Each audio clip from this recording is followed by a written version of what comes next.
小爱同学，我在。雷军怎么叫？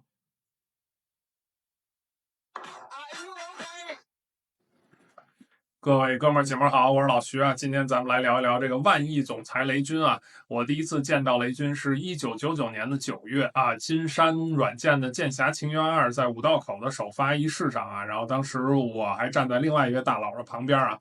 雷军呢，他是一个典型的小镇做题家啊。他这个1969年12月16日出生在湖北的仙桃，这个仙桃下面其实他是在里面的一个小村子里啊。他的父亲呢，就是雷培富，是一个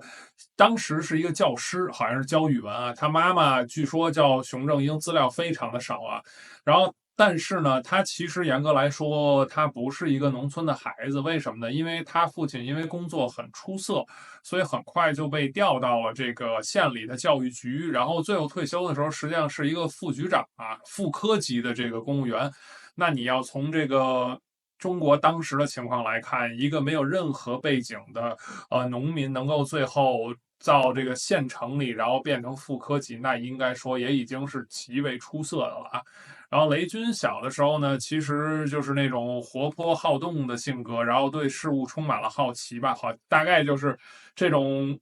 偏理科的这种天才型的企业家，好像都有这个特点啊。乔布斯小时候也是这个样子，你看他自传里写的，就是说他小时候经常雷军啊，经常拆闹钟啊，拆这个收音机啊，也不一定能装回去啊。但是这个一方面是因为他本身比较热爱这些东西，另一方面当时确实也穷啊。你想啊，这个文革后期的时候，那物质极度匮乏，然后他也没有别的玩具，也只能拆个闹钟、拆个收音机了。但是也可以看出来，他父亲应该是对他比较宽容的。一般家里的孩子，那最有钱、最值钱的东西能让你随便拆吗？后来他就跟他们家人一起到这个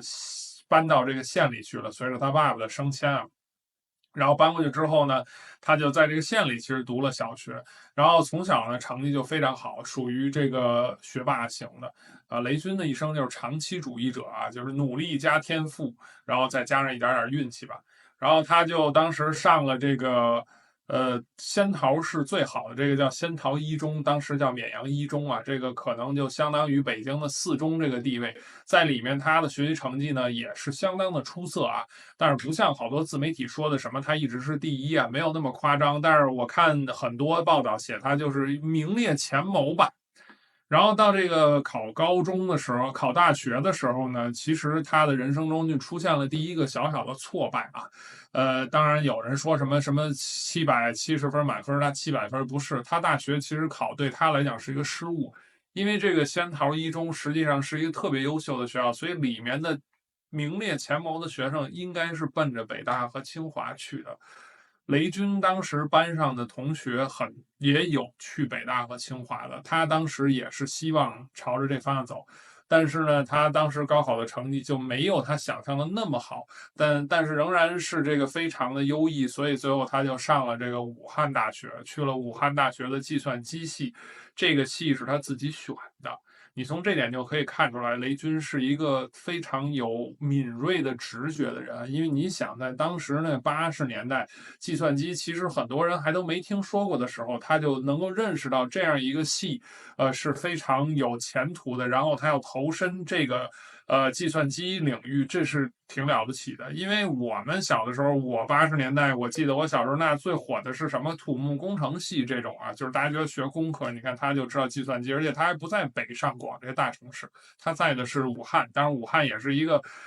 九省通衢，非常文化气息浓郁的。他在大学的时候呢，就开始展现出他后来创业中一贯的那种特色，就是勤奋。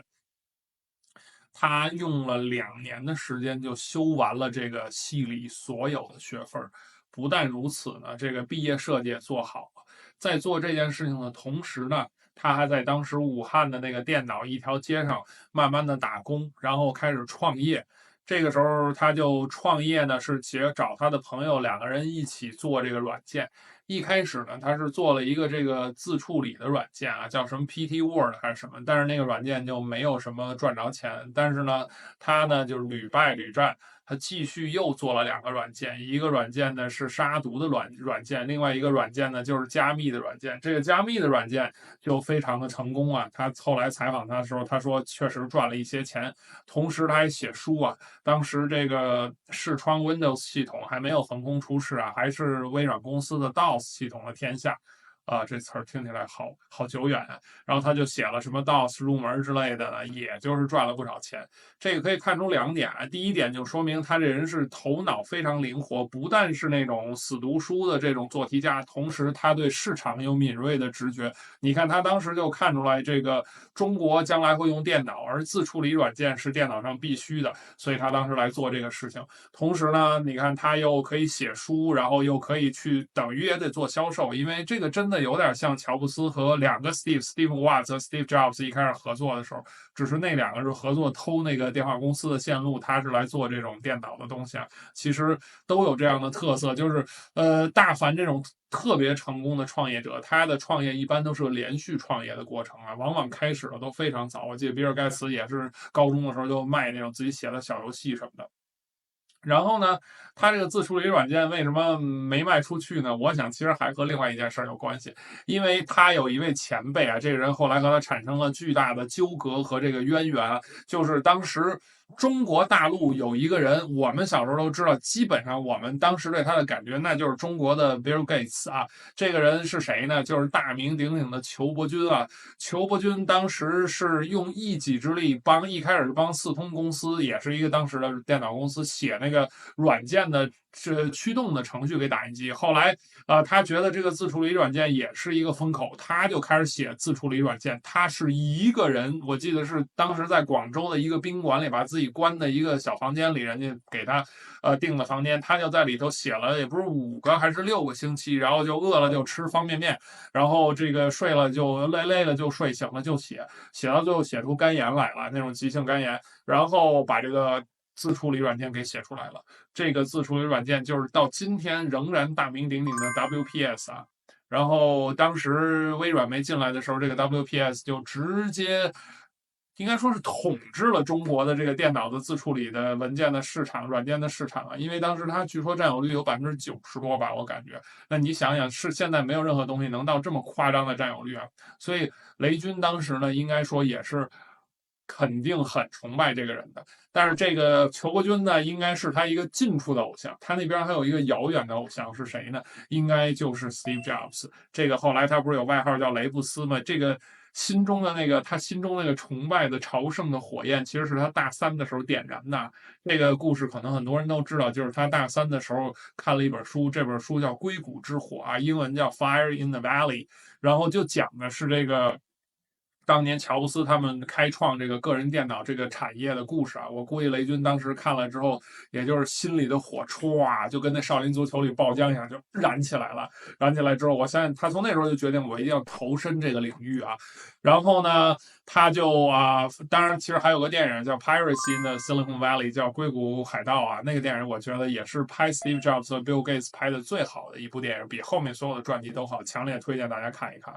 然后雷军这样的优秀的人才呢，他毕业之后也奇怪也没有读研，可见他一开始应该就是想经商。然后呢，他就其实后来就到了这个一个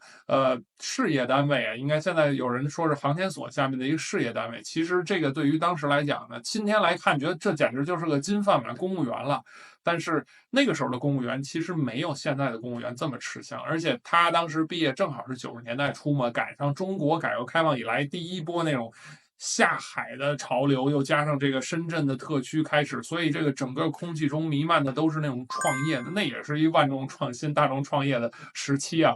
然后这个时候呢，他这个作为软件小天才、编程小能手的名字呢，也被当时的大佬啊，就是编程大佬裘伯钧得知了。裘伯钧当时就亲自去找他，希望把他拉入当时裘伯钧自己的公司叫金山的。金山公司软件公司来做这个，当时没有许给他重位，就是来做应该是程序员。